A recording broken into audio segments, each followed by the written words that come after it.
A barge like this behind me can carry up to 1,700 tons. It is comparable to 58 tractor trailers or 13 railroad freight cars. The minute you step onto the floor of the riverboat, the casino pays $2 for every 2 hours you spend on the boat. The home dock community will get $1, and $1 goes to the state budget for worthy causes, which used to include veterans' homes and early childhood funds. Investigators say they found suspicious materials in the trailer, so it's not clear if it's an arson or just a horrible accident. That's why parking might be an issue, Tong. I'm standing on Broadway in front of City Hall, where construction work like this has been going on for 3 weeks. Now behind me you can see the road is not closed, but drivers have to merge into one lane when they come through. Over there, construction has taken over almost a block of parking spaces. Some business owners told me they hate to see this in front of their doors, and they wonder when this will be done. Starting this July, it could be a tough year for the Missouri Preschool Project, or MPP.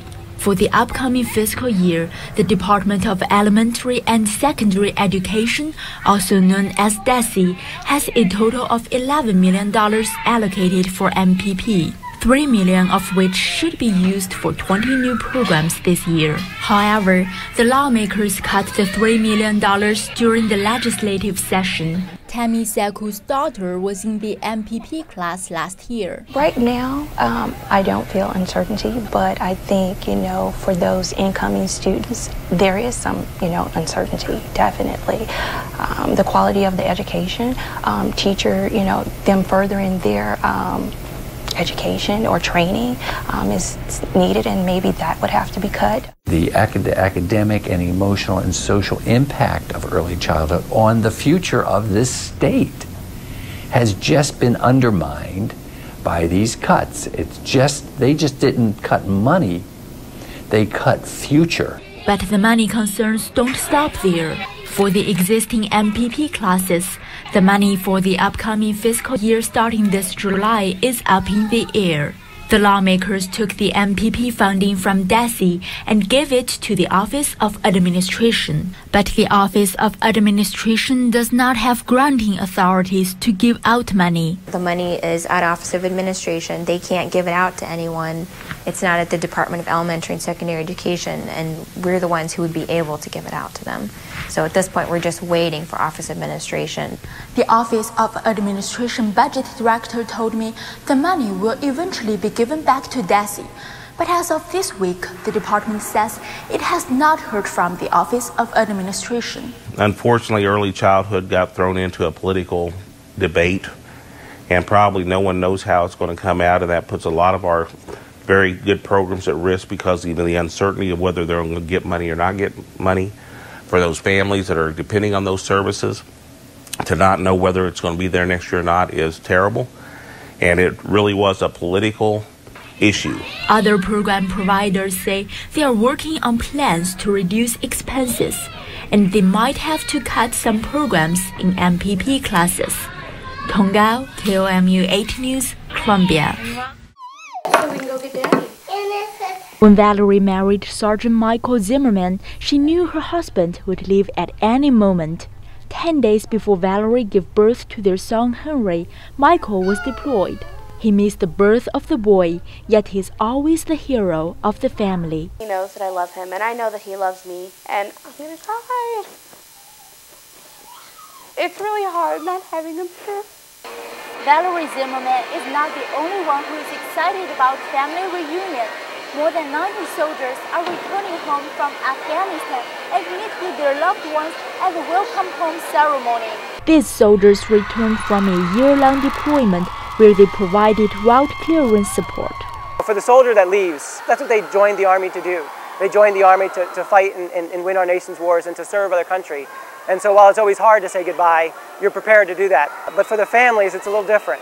They have the same stress and anxiety that the soldier does who's deployed, but they're at home and they can't be close. Reunion finally spreads to the families. And the returning hero, Michael Zimmerman, is ready for his job as a father. I'm just happy. I mean, I love it, and I want more and more and more, and that's my plan. Tong Gao, KOMU 8 News, Fort Leonard Wood. It's right outside our door. MoDOT is expanding U.S. Highway 63 between Columbia and Jefferson City. The current lanes will become the outer road.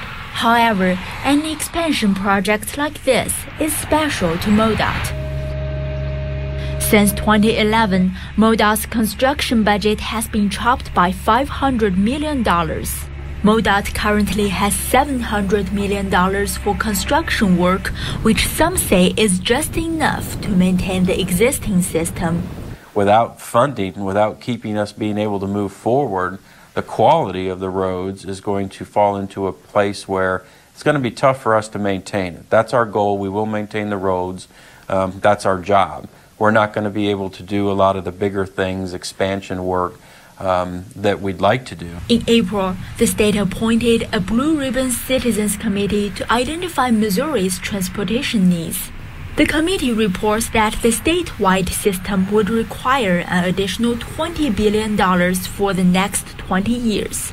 It's not a wish list. It's what they need to do to just maintain. So, like for instance, I-70 and 44.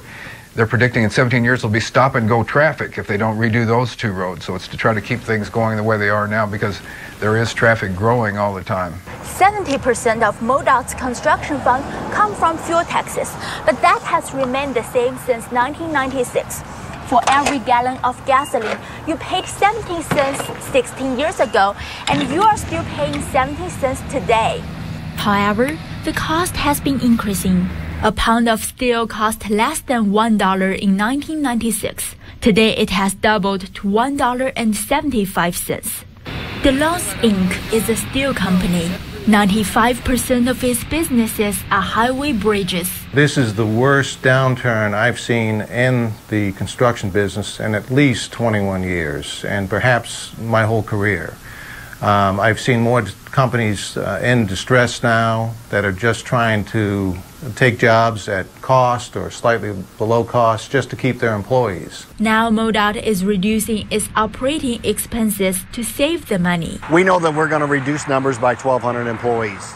That's our intent by 2013. Hundreds of employees have already left the department through retirement or resignation. But some employees will be laid off later this year. Many saved-on people will be put into potholes.